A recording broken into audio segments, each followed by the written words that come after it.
요한계시록 읽으시면서 이불 속에 들어가서 오들오들 떨어보신 적 있으세요? 아마 6장부터는 그런 생각이 드실 수도 있겠습니다. 그러나 두려워하지 마십시오. 요한계시록은 은혜의 책입니다. 6장 한번 살펴보실게요.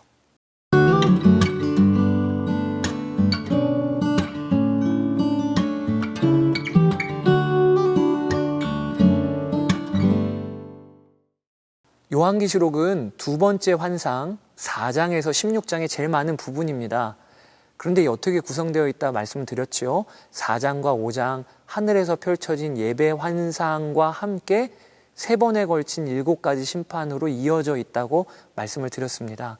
하늘의 예배를 본 요한은 이제 7인, 7나팔, 7대접 심판을 보게 됩니다. 이 6장에서 16장의 심판 시리즈를 살펴보기 전에 우리가 알아야 할 것이 있습니다. 우선 이 심판은 기본적으로 하나님을 믿지 않고 반역한 세상에 대한 심판이라는 것입니다. 그러므로 성도들이 두려워하며 읽을 본문이 아님을 분명히 합시다. 하나님은 6장에서 16장 중간중간에 심판 가운데서도 교회와 성도들을 지키고 보호하고 계심을 알려주세요. 자, 심판 시리즈를 읽으면서 우리가 주의해야 될 것이 있습니다. 이 7가지 심판 시리즈를 인류 역사의 어떤 사건들과 연결지어 해석하려는 시도는 좀 위험합니다. 예를 들어 첫째 나팔은 1차 세계대전이다. 왜냐하면 첫째 나팔은 땅에서 벌어진 심판이라고 나오거든요. 또 둘째 나팔은 2차 세계대전이다. 둘째 나팔이 벌어지면 바다의 생물들이 죽거든요. 그러니까 이런 식으로 맞추는 거예요. 이런 해석은 듣고 있노라면 실제 역사와 얽혀서 흥미진진하게 들립니다. 그러나 이 해석에 맹점이 있습니다. 그것은 지금이 어떤 때이니 몇 가지 심판이 지났어. 그러니까 예수님이 다시 오시려면 이 정도 심판이 남았어. 이런 식의 예측을 하게 된다는 겁니다. 그러면서 성도들의 시선을 다시 오실 주님이 아닌 지금이 어느 때인가로 돌려놓을 수 있다는 점에서 위험합니다. 아울러 이 해석은 어쩔 수 없이 근거 없는 추측과 끼워 맞추기식 해석이 될 위험성을 갖고 있습니다. 또 한 가지 중요하게 살펴볼 것은 각 심판 시리즈가 점점 더 파괴적인 심판의 양상으로 나타난다는 점입니다. 앞으로 살펴보시겠지만 7인 심판은요, 땅의 4분의 1을 대상으로 하는데, 그리고 이어지는 7나팔은 3분의 1을 대상으로 해요. 그리고 7대접은 1분의 1을 대상으로 합니다. 이렇게 3가지 심판 시리즈는 점점 더 파괴적인 양상으로 이 땅에 임하고 있음을 우리가 볼 것인데요. 이는 종말에 일어나는 심판이 점진적이고 완성되어가는 심판임을 보여주는 장치인 겁니다. 즉 끝이 다가올수록 우리 주님의 재림이 가까울수록 세상은 점점 더 가속도가 붙어서 하나님의 심판을 향해 달려갈 것임을 성경은 드러내고 있는 것입니다.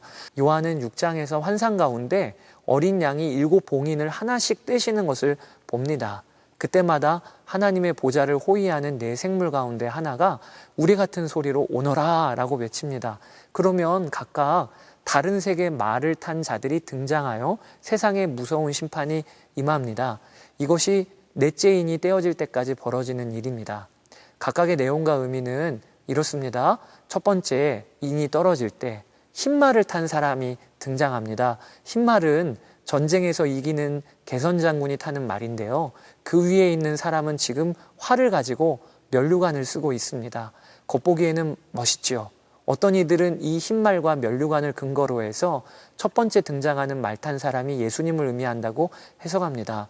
그러나 좀 그렇진 않습니다. 그는 승리하신 예수님을 흉내내는 적 그리스도 세력이라 보기도 합니다. 그래서 본문에는 그는 이기면서 나아가고 이기려고 나아갔습니다 라고 기록되어 있습니다. 완전한 승리가 아니라 부분적이고 또 제한적인 승리를 이야기하고 있는 거죠. 또 그가 쓴 면류관인 스테파노스라고 하는 단어는요, 19장에 흰말 타시고 등장하시는 예수님이 쓰시는 면류관인 디아데마라고 하는 단어와 다릅니다. 한마디로 승리자요 구원자인 척하는 것이라 볼 수가 있어요.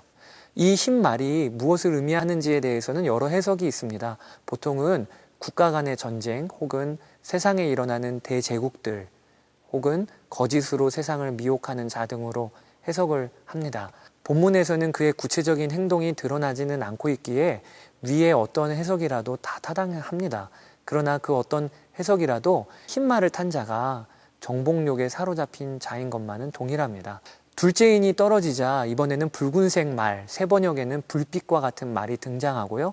그 위에 탄 자는 큰 칼을 가지고 있습니다. 이 큰 칼을 갖고 있는 자는 사람들이 서로 죽이도록 이끕니다. 그는 땅의 평화를 없애는 권세를 갖고 있습니다. 이것은 전쟁과 다툼을 의미하는 것입니다. 셋째 인이 떨어지자 이번에는 검정색 말이 등장합니다. 그리고 그 위에 탄 사람은 손에 저울을 들고 있습니다. 저울은 무게단이 잴 때 쓰는 물건이지요. 이것은 매매를 상징하는 것인데 6절에 보면 그 사람이 저울로 곡식을 잽니다. 그런데 곡식을 재는 값의 단위가 무척이나 비쌉니다. 한 생물이 나와 선포하기를 밀 한 되도 하루 품삯이요 보리 석 되도 하루 품삯이다 라고 말합니다.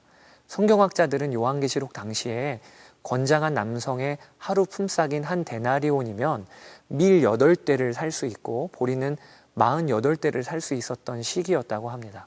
그런데 본문에서는 하루 품삯으로 밀은 정상적 거래의 8분의 1밖에 못 사고 보리는 16분의 1밖에 못 사는 것입니다. 이것은 엄청난 기근을 상징하는 거예요. 즉, 세 번째 인이 떨어질 때 일어나는 심판은 기근 심판입니다. 자, 이제 넷째 인이 떨어집니다. 그리고 청황색 말이 등장합니다. 참 무섭게도 그 위에 탄 사람의 이름은 사망이라고 나와 있어요. 그리고 지옥이 그 뒤를 따르고 있습니다. 이것은 죽음을 의미합니다. 특히 청황색, 역병 등 무서운 질병에 의한 죽음이라고 추정을 합니다. 이 네 가지 봉인 심판은 세상 4분의 1에 이르는 땅의 주민들을 멸합니다. 8절 중반에 있는 그들은 이란 주어는 앞에 나오는 네 가지 색의 말탄자 전부를 가리키는 것이에요. 사랑하는 여러분, 여기서 우리가 알아야 할 것이 있습니다.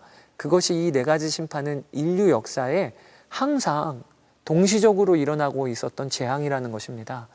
예나 지금이나 전 세계에서는요, 미혹과 전쟁, 기근과 역병이 끊이지 않고 동시에 일어나 왔습니다. 오늘도 이 네 가지 재앙이 벌어지고 있는 중이지요. 이제 5번째 심판이 이어집니다. 4번째 심판까지 분위기가 만만치 않게 무거웠지요. 그러니 5번째 인이 떨어지면 또 얼마나 무서운 심판이 벌어질까요?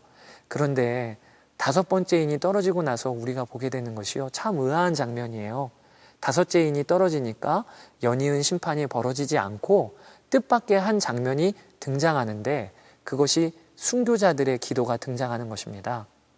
5째 봉인을 뗄 때 나는 제단 아래서 하나님의 말씀 때문에 또 그들이 말한 증언 때문에 죽임을 당한 사람들의 영혼을 보았습니다. 순교자들은 하나님께 부르짖습니다. 하나님, 우리가 더 얼마나 오래 기다려야 우리가 흘린 피의 원한을 풀어주시겠습니까? 그때 요한은 환상 가운데 하나님의 음성을 듣습니다. 11절에 순교자의 수가 차기까지 아직 더 쉬워야 한다.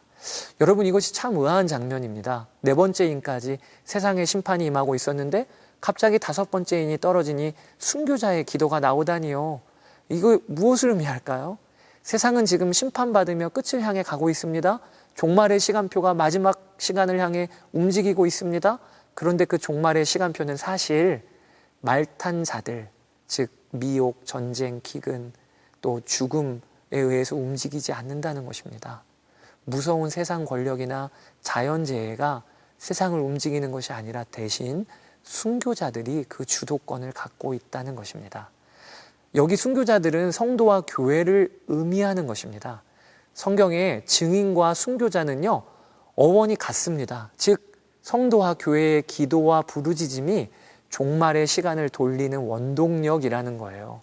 여기 순교자들은 목숨만 내놓은 자들이 아니고요, 살아있지만 핍박 가운데서도 믿음을 신실히 지키는 교회와 성도들까지 포함하는 의미인 것입니다. 사랑하는 여러분, 순교자들은 세상 권력에 의해 힘없이 죽어나간 자들이지요. 또한 지금도 순교적 삶을 살며 박해를 받고 있는 자들이지요. 그들은 세상으로 볼 때 어떤 힘도 권력도 없는 것 같습니다. 그러나 하나님은 바로 그 순교자가 역사가 돌아가는 중요한 기준이요, 하나님의 종말 계획의 중요한 지침이라 오늘 말씀하시는 거예요. 6번째 인이 떨어지면 이제 종말적 심판이 임합니다. 해와 달이 권세를 잃고 하늘의 별들이 다 떨어집니다. 하늘은 두루마리 말리듯 사라지고 모든 산과 섬은 제자리에서 옮겨집니다. 끝인 겁니다.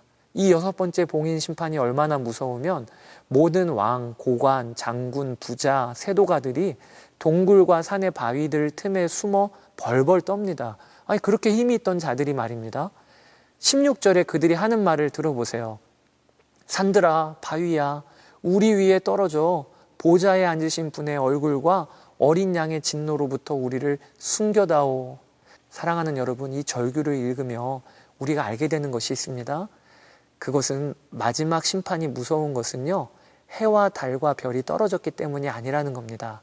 또 하늘이 말리고 전 지구적인 엄청난 지진이 벌어졌기 때문에 무서운 것도 아닙니다. 심판이 무서운 이유는요, 하나님의 진노가 드러났기 때문입니다. 우리 성도는 이 일에 대하여 경각심을 갖고 있어야 합니다. 어떤 심판보다 무서운 심판은 하나님의 진노예요. 하나님은 진리를 거스르는 자, 즉 죄인들에 대하여 진노하고 계십니다. 이게 모든 인류가 당면한 가장 절박하며 당장 해결해야 할 시급한 문제입니다. 부흥의 때는 항상 이 하나님의 진노가 성도들에게 무섭게 와닿았어요. 조나단 에드워즈는 미국 대각성 집회를 이끌며 진노하시는 하나님의 손에 붙들려 있는 죄인들이라는 제목의 설교를 하였고요.